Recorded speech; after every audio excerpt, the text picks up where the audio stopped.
ए होउछन्ते राजस्थान रो सेई साइबर शैतान जी गोटे चुटकी रे आपणक अकाउंट को खाली कर दियंती। ये होउछन्ते किशोर राणा जे कि राजस्थान अंचल व्यक्ति किंतु भुवनेश्वर रही निजर ऑपरेट करुथिले। भुवनेश्वर कथा कहंतु बा जेकोसी सिटी रो कथा कहंतु विशेष करी सरकारी ऑफिसर को ये टार्गेट करंती।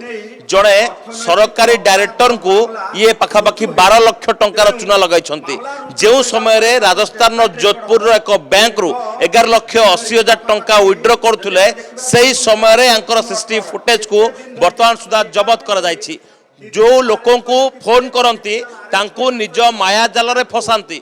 जो समय रे उक्त व्यक्ति सबू डिटेल्स पाई जाती तांको ब्लैकमेल करबा आरंभ करती। एपरिकी निजको से क्राइम ब्रांच रो जड़े अधिकारी कहती मुंबई पुलिस कहती एवं डिजिटल अरेस्ट कर रखती। डिजिटल अरेस्ट कौन जहाँ होची जड़े व्यक्ति को फोन कॉल करवा निजे पुलिस पोशाक पिंधिबा पुलिस पोशाक पिंधि लोकों को धमक चमक देबा एवं तांको कहिबा जदि तुमे मो कथारे न आस ताहले मु तुमको अरेस्ट करिवि। तबे हातरे नुहे बरम डिजिटल अरेस्ट करुथुला ए ठक याको गिरफ करिया परे बहुत बड़ रैकेट रो वर्तमान सुधा पर्दाफाश होती।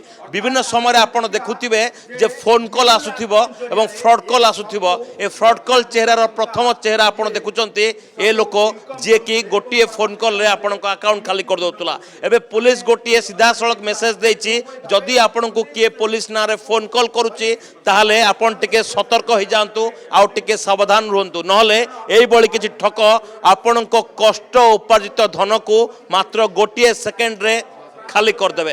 कैमरा रश्मि सौभाग्य परिडा कनक न्यूज।